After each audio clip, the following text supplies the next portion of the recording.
Hi guys, this is Emre from MadRooster Game Audio Lab. I'm one of the founders, and Ercüment is the other founder. But there are just two of us, but we have a great team behind with 8 people. And first off, I want to thank to Mobidictum team, thank to Batuhan, and thanks to the great team for inviting us. We are very excited to be in front of you speaking about the impact of audio in video games. First of all, before getting to our topic, I want to introduce MadRooster first. I'm going to share my presentation. We are a team of composers, sound designers, audio programmers, and software developers. We create custom sound design and music for only games. Our only focus is games. And in 2021, we create music and sound for more than 45 games. And from hyper-casual to battle royale games, from sports games to PC games, we worked on many different genres. And nowadays we have 2 more focuses. We are releasing some packs on Unity SS Store right now, some sound packs and music packs. And it will also be available in Unreal Marketplace as well. You can search on the search button, MadRooster Game Audio Lab, so you can find our store. And on the other hand, we'll be also developing our own digital tools, like our own digital instruments in the future. We'll be announcing them on LinkedIn. We'll be updating. And if you want to learn more about us, you can visit our website, madrooster.co. If you like game audio, you can search us on YouTube. We have an entertaining YouTube channel, and I'm pretty sure you'll like it. And on the other hand, if you want to chat further, you can add us on LinkedIn. Okay, and now I want to talk about the context first before getting to the topic. The first subject will be the impact of audio in different game genres, from hyper-casual to PC games. It has different impacts. The audio has different impacts on different genres. So we'll talk about this. And then the evolution of sound and music will start from the 80s and come to the recent years. We'll talk about the evolution of the technology. And using sound to improve user experience, I think we'll have some recommendations for the developers here. And we'll talk about the audio production process in games. We'll try to share our experiences, how we do our job, to help you to communicate with the composers and the sound designers in a better way. And lastly, we'll talk about the new technologies in audio. Here, I want to direct the question to Ercüment to start our topic. Ercüment, ready? Yeah, I am. Okay, most of the mobile players, mobile game players, tend to play their games in silent mode because they are mostly in public or in their restrooms. And on the other hand, hyper-casual games, yeah. yeah. On the other hand, on the PC side, like in FPS games, they are following the footsteps of their enemies. So the sound's role is really important. What do you want to say about the importance of audio in different game genres? Yeah, as you said, for games like hyper-casual games, sound may not be that important, but actually we see more and more hyper-casual games with sound these days. And for games like casual, mid-core, hardcore PC and console games, sound is really important. It has a dramatic effect on how you play and how you even feel during the gameplay. Especially for genres like horror and first-person shooter, the audio gives you some hints about the bad guy's location and for your health condition. So sound is really important. Like if you are playing a first-person shooter game, and if you hear that there's a bloodbath in the next room, and if your health bar is almost zero, you wouldn't go in that room, right? Like a confused chicken, because they shoot chicken in these kinds of games, as you know. Actually, there's a research which is investigating the importance of audio in computer games. You can check the internet for Raymond Usher if you would like to read the full article. In this experiment, participants played the same games with and without audio. These participants had experience in playing games, but no experience in selected games for this experiment. Participants' heart rate and respiration rates were recorded during the gameplay time, and I'll give you the graphics for the horror game Amnesia: The Dark Descent. It's an old game. You see the respiration rate graphic.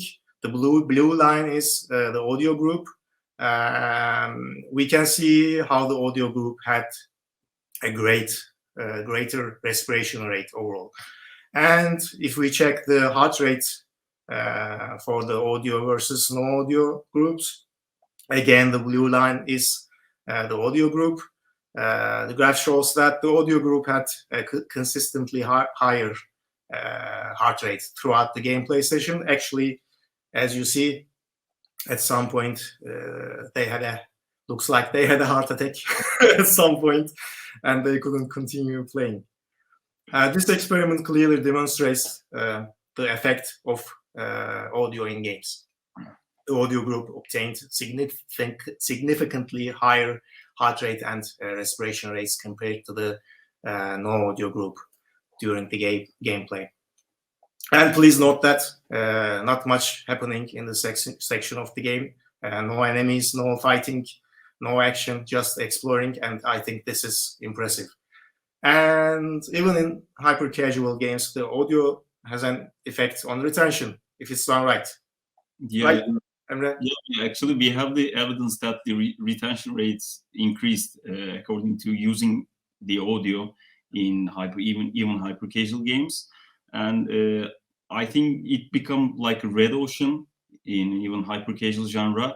There are a lot of developers that are trying to differentiate their games. So in the recent years, most of the publishers and publishers are pushing their developers team to use audio in their games. And most of the developers are much more aware of the effect of audio in their games. So we see many audio and music in even hyper-casual, and of course in the mobile genre, we see a lot of fancy audio, right?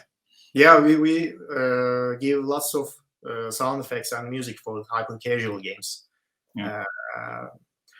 And let's talk about the evolution of sound and music in games.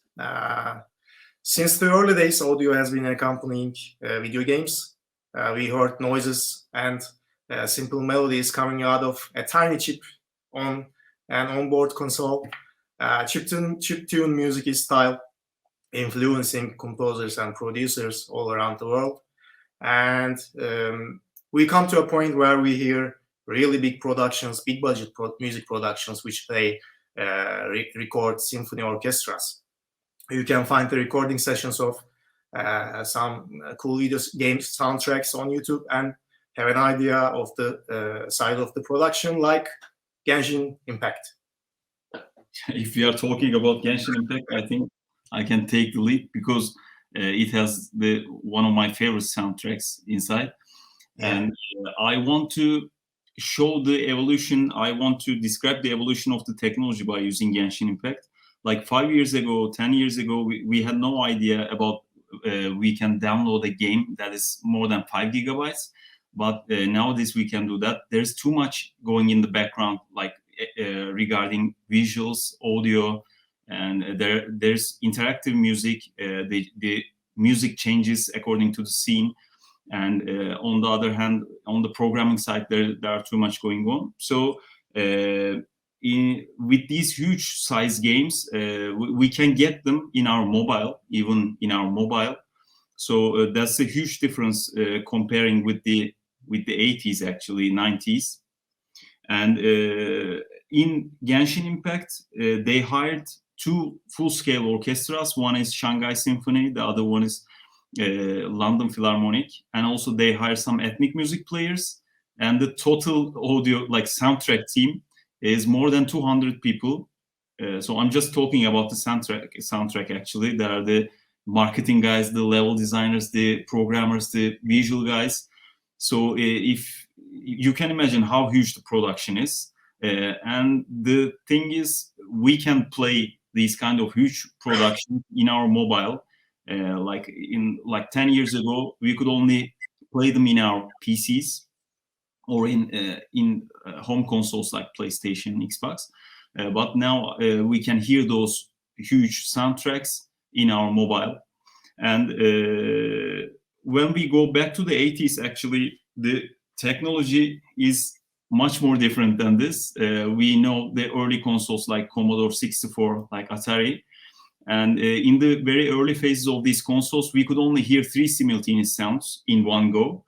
And the composer is composing a melody line, and putting a bass line on it, putting a drum line on it, and that's it. Also, we need a sound effect just appearing according to your action. So when a sound effect appears, you have to eliminate some of the elements inside the music. I think you remember some. Yeah, I had a Commodore 64. Yeah. I was a child. I still have it, and I could clearly remember how the sound effects were causing an element from the music to disappear when they kick in. And those were really great times. Actually, we know many iconic soundtracks from those days, like in Mario, Contra, Legend of Zelda. We can remember those soundtracks, and like even all those constraints, I find the audio guys that work on those productions really creative than us, because we have everything on our hands right now, and we can do everything what we want, but they have really huge constraints on those days, and they created those iconic soundtracks. When we skip to the 90s, this is where I grow, and I know all these games. I was playing in the Atari saloons or in my consoles. Actually, the Yamaha manufactured the chip on those days, and we could hear 9 simultaneous sounds in one go. That was a huge improvement in 10 years. And of course, we were playing with the CDs and DVDs in our home PCs or home consoles on those days as well. And in 1997, there was one of the first soundtracks, orchestral soundtracks, recorded for a video game. It was Jurassic Park, and in 1997.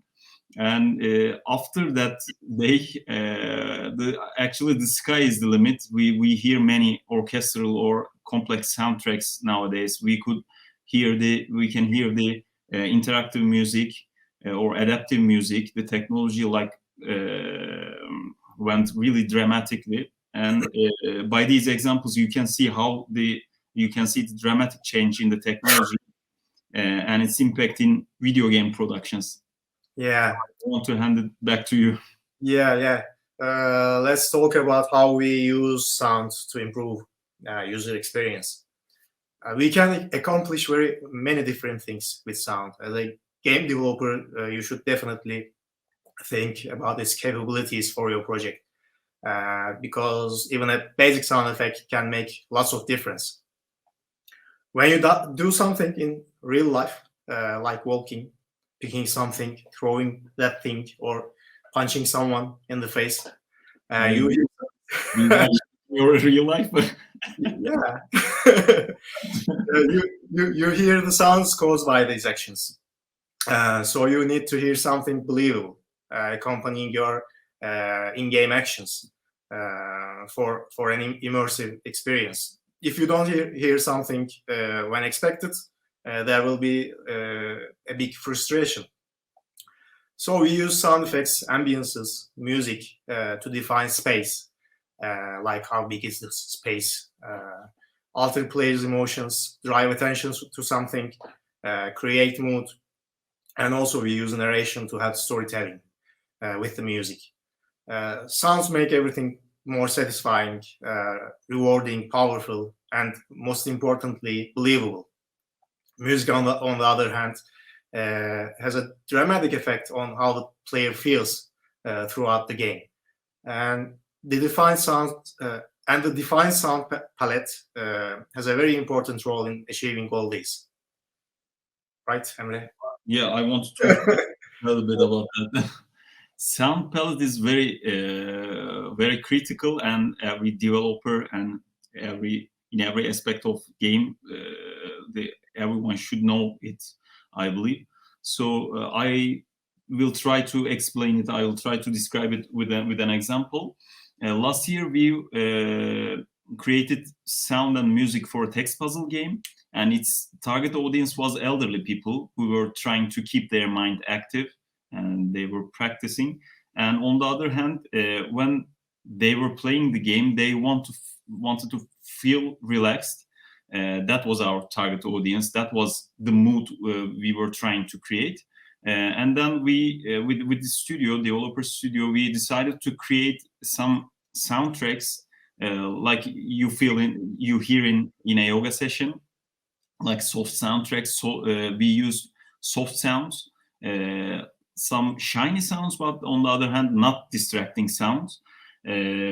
So creating that kind of consistent audio environment is creating a good sound palette, which is really critical for the game developers, because they try to create good visuals, try to create good mechanics. On the other side, sound has a critical role, and so they have to find a good way, find good sounds and music to match with their production. And I have another example, like in children games. Actually, unlike children games, we in a first-person shooter game, we sometimes put like 20, 30, 40, or sometimes Ercüment at 80 channels to create only one gun sound. Is that right? Close to that, yeah. Yeah, he's psycho. But less is better always. Yeah. But on the other hand, if we are trying to design some sounds for a children game, we try to be simple and not too distracting, because the target audience is 3 to 4 ages children. So you don't want to distract them. So that's why we use some simple and soft sounds. And there's a hyper-casual case. Actually, in hyper-casual, we use unrealistic synthetic sounds in a realistic way. I describe it in this way. The keyword is believable here. Yeah, believable, yeah. And in actually hyper-casual, most of the developers tend to use low poly graphics, and the things that we see are not real, like in an FPS game or in a PC game, let's say. And so that's why if we use some very realistic sounds, it may be weird, may not match with the visuals very well. So we try to imitate the real sounds and create a like imitation of it in a synthetic way, in a virtual way. At this point, I have a suggestion for the game developers. Most of the time, because of their budget, they try to find some music and sound from the stock sound effect platforms. When they hear the sounds separately, all is good. But when they combine them together in their game, it may not fit well. So it's always better to work with a trained ear at this point. If that is not possible, try to find the packs that are genre specific in like Unity assets or in Unreal, like we create. And because they are genre specific, and for example, there's a pack, like text puzzle pack, let's say, the music and the sounds are designed by the sound designers for that purpose in a consistent way. So just try to find those packs. It will create much more consistent audio environment for you. Yeah. Okay, I'm handing it back to you. Thank you. I will tell how we approach audio production as MadRooster team, but I guess it's more or less the same all over the world. Production phase varies depending on the service we provide, but two things never change. One, we listen to the game developers to understand the game concept and what they need, and two, we do an internal brainstorming session to define the production plan, the sound palette, and musical style. For the sound design part, we record various sound sources first, like smashed fruits and crocodiles. Have you ever recorded a crocodile? No, I didn't, but Metehan and Yunus from our team There are two great guys sacrifice their lives for MadRooster. Yeah, we didn't see them afterwards. So be careful if you want to record a crocodile.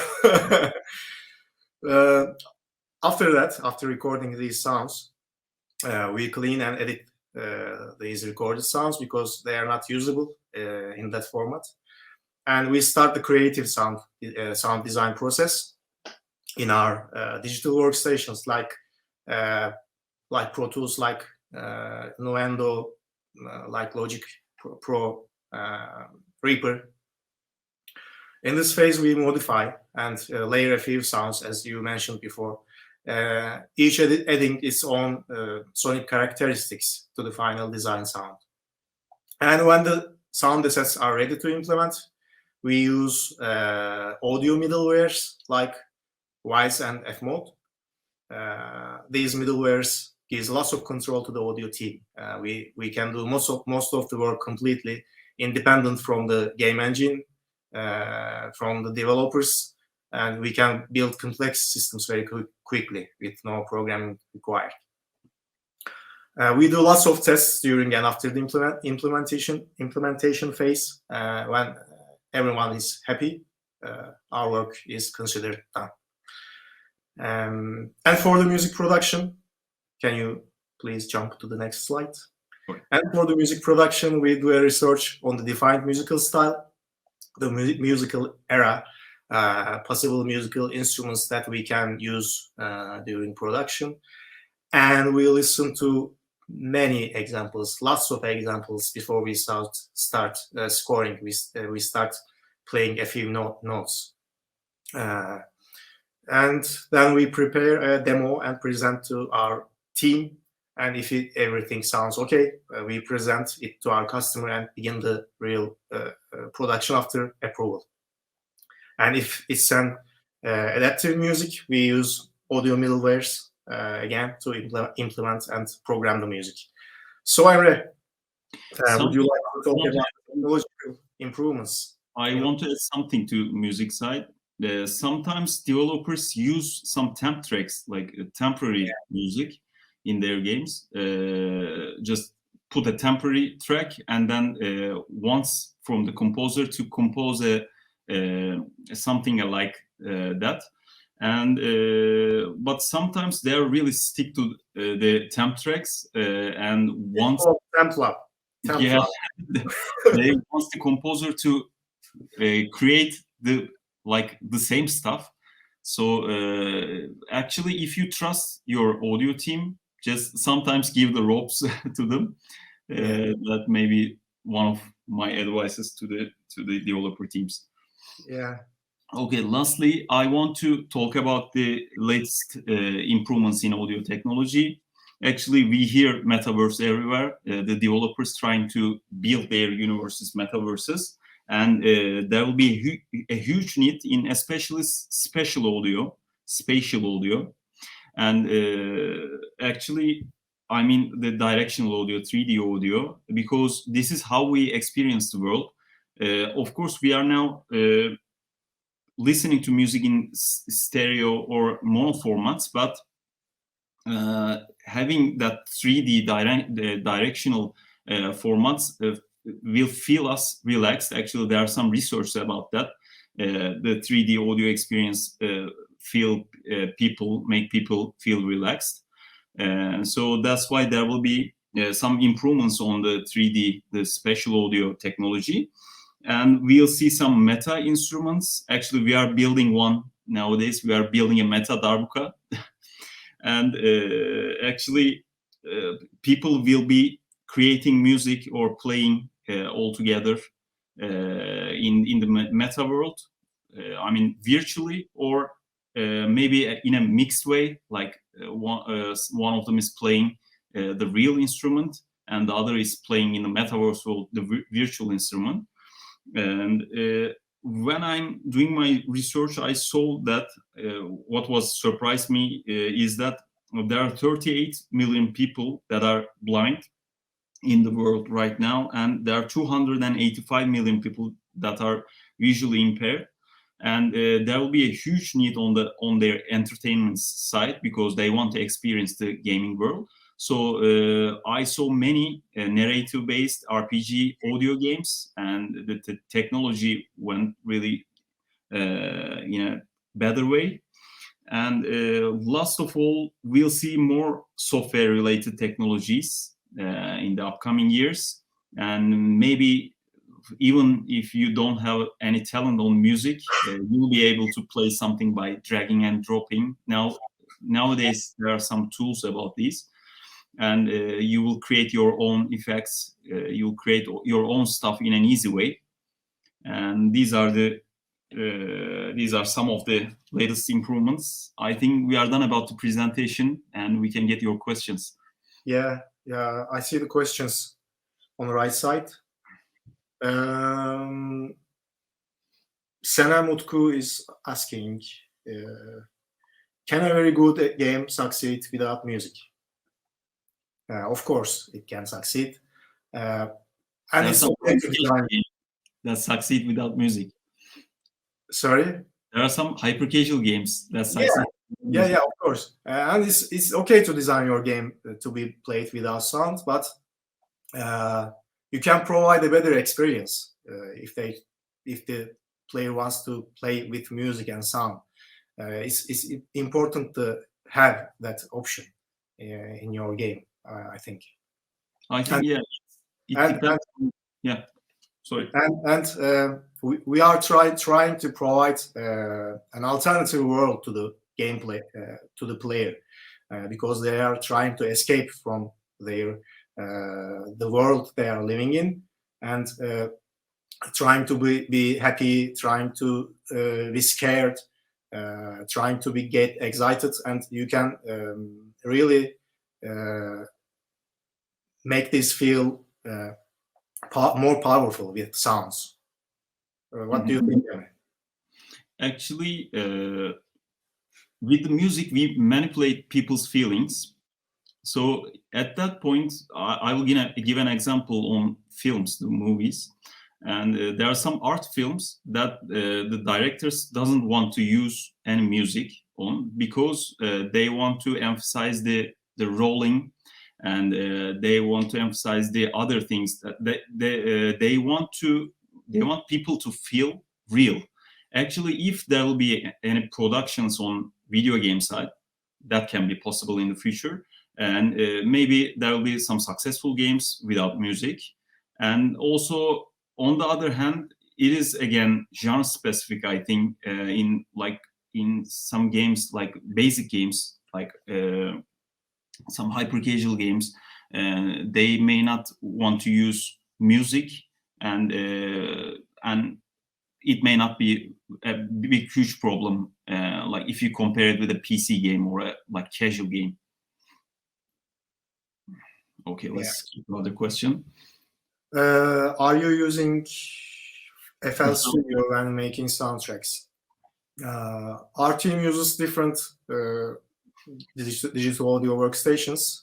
I use Reaper and Logic Pro. Logic Pro for mostly composing, and both of them for designing sound.